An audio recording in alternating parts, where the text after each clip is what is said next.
Chào Nị. Nị có nhớ lần cô nói về việc giới thiệu nhạc cổ điển cho mọi người không? Giờ cô sẽ bắt đầu làm một series giới thiệu về nhạc cổ điển trước cho Nị nha. Mỗi tuần cô sẽ ra một tập. Hôm nay là bài giới thiệu đầu tiên. Mình bắt đầu bằng một câu hỏi đơn giản thôi. Tại sao mọi người nghe nhạc? Thì Nị cũng biết rồi, âm nhạc có khi là để thư giãn nè, cũng có khi là âm nhạc giúp mình có thêm năng lượng để hoạt động, ví dụ như lúc tập thể dục nè. Rồi đồng thời âm nhạc cũng là thứ kết nối chúng ta với nhau nữa. Ví dụ như trong cái hình này nè, Nị thấy không? Đây là hình một ca đoàn trong nhà thờ đang hát thánh ca. Mọi người cùng cất tiếng hát ca ngợi Thiên Chúa. Còn đây là một hình khác, một buổi đại nhạc hội nhạc rock với rất là nhiều khán giả luôn.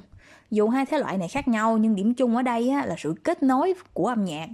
Thì như Nị thấy đó, những người xa lạ từ nhiều nơi khác nhau tụ họp và kết nối với nhau nhờ âm nhạc.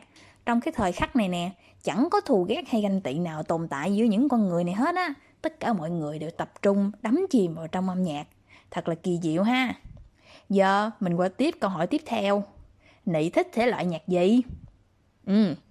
Có thể Nị sẽ kể ra rất là nhiều, nhưng mà cô biết chắc chắn một điều là trong đó không có nhạc cổ điển. Đúng không Nị? Mọi người thường vẫn nghĩ rằng nhạc cổ điển là dòng nhạc dành cho người già, người thuộc tầng lớp quý tộc, và rằng nhạc cổ điển thật cao siêu, khó hiểu. Cô thì cô có một cách nghĩ khác. Cái cách nghĩ này cũng là lý do tại sao cô làm cái series này đó. Thì nghe cho kỹ nha Nị. Cô nghĩ là âm nhạc không có lỗi. Lỗi ở người nghe. Mình không thích nghe là do mình chưa đủ hiểu và chưa muốn thử nghe thôi. Cô tin là vậy đó. Nị biết không, theo nhiều nghiên cứu thì việc mình thích hoặc ghét một thể loại nhạc nào đó phụ thuộc vào rất là nhiều yếu tố. Từ môi trường nè, cho đến trạng thái tinh thần nè, rồi gia đình vân vân. Thì trong đó có yếu tố văn hóa nữa. Ví dụ như khi mình lớn lên trong một cái tập thể nào đó nghe nhiều một loại nhạc ngày này qua ngày khác, thì mình sẽ có xu hướng cảm thấy cái thể loại nhạc đó nó dễ chịu và nó gần gũi hơn với mình. Còn những cái thể loại khác mà mình chưa từng nghe sẽ làm mình thấy nó xa lạ, bất an. Ví dụ như đoạn nhạc này.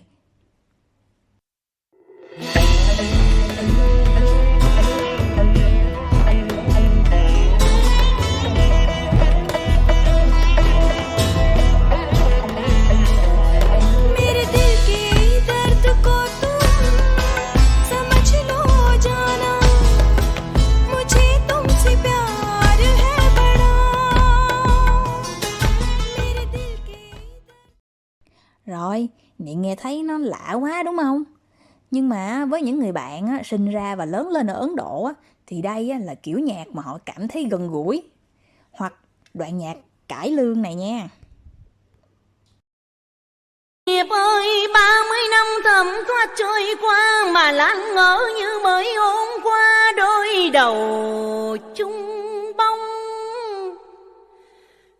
Vẫn ngôi chùa này năm xưa vắng lặng, điệp đến tìm Lan mong nối lại câu thề.